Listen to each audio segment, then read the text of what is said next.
እግዚአብሔር ከሁላችንም ጋር ይሁን። ጌታችን መድኃኒታችን ኢየሱስ ክርስቶስ በቤተ መቅደስ ሲያስተምር ቆይቶ ወደ ደብረ ዘይት ተራራ ወጣ ይላል።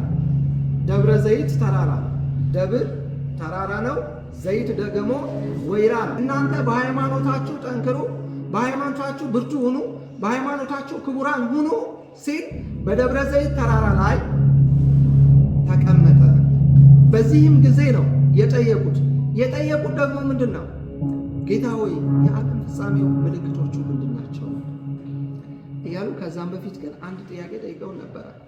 ይህን ቤተ መቅደስ ታየዋለህ ወይ? እጅግ ውብ ነው፣ እጅግ ያማረ ነው፣ እጅግ የተወደደ ነው፣ አንጸባራቂ ነው፣ ከፀሐይ ይልቅ እጅግ ያምራል፣ የተዋበ ነው እያሉ ለክርስቶስ ይናገሩ ነበር ደቀ መዛሙርቱ።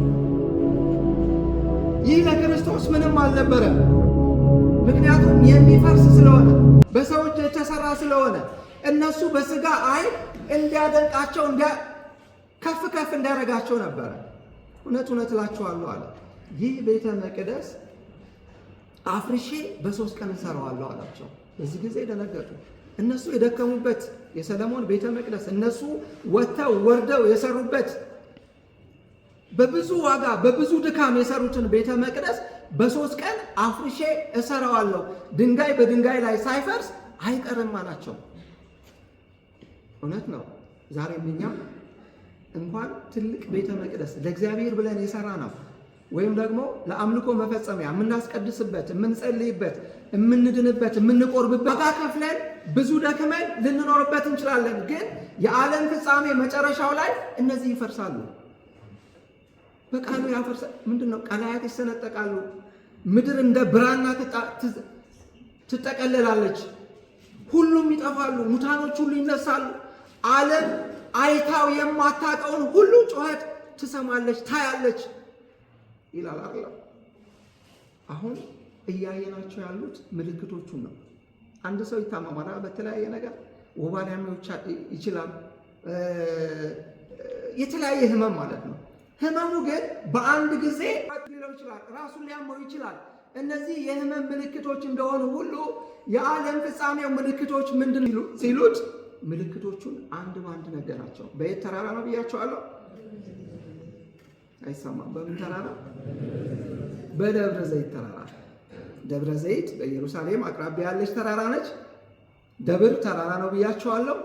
ዘይት ደግሞ በብዙ ነገር የሚደረግ ዘይት ነው፣ ግን ወይራም እያለ ይናገራል።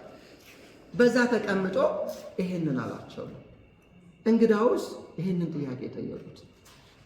ይሄን ጥያቄ ሲጠይቁት ህዝብ በህዝብ ይነሳል፣ መንግስት በመንግስት ላይ ይነሳል፣ የጦርንም ወሬ ትሰማላችሁ። እያንዳንዱ ነገራቸው መንግስት በመንግስት በስልጣን፣ ህዝብ በህዝብ አለመተማመን፣ ክፉ ወሬ፣ የጦር ወሬ፣ ብዙ ነገር ትሰማላችሁ። ይህ ሊሆን ግድ ነው። የሚገርማችሁ ቁጥር 16 ላይ ስታዩት ከአመፃ ብዛት የተነሳ ፍቅር በሁሉ ዘንድ ትቀዘቅዛለች ይላል። ከአመፃ ብዛት፣ ከበደል ብዛት፣ ከኃጢአት ብዛት፣ ከርኩሰት ብዛት እኛ ክርስቶስን ስላልቀረብነው ስላላወቅነው ከዚህ የተነሳ ፍቅር በዓለም ላይ በሰው ልጆች ሁሉ ትቀዘቅዛለች። ወንድም በወንድሙ፣ እህት ባል ሚስት፣ በሁሉ ዘንድ እንደምናየው በዓለማችን ላይ የሚከሰቱት ክስተቶች ብዙ ናቸው። ይህንን ሁሉ ታያላችሁ። እነዚህ ምልክቶች ናቸው፣ የጭንቁ ዋዜማ ናቸው። ዋናው መከራ ግን ይህ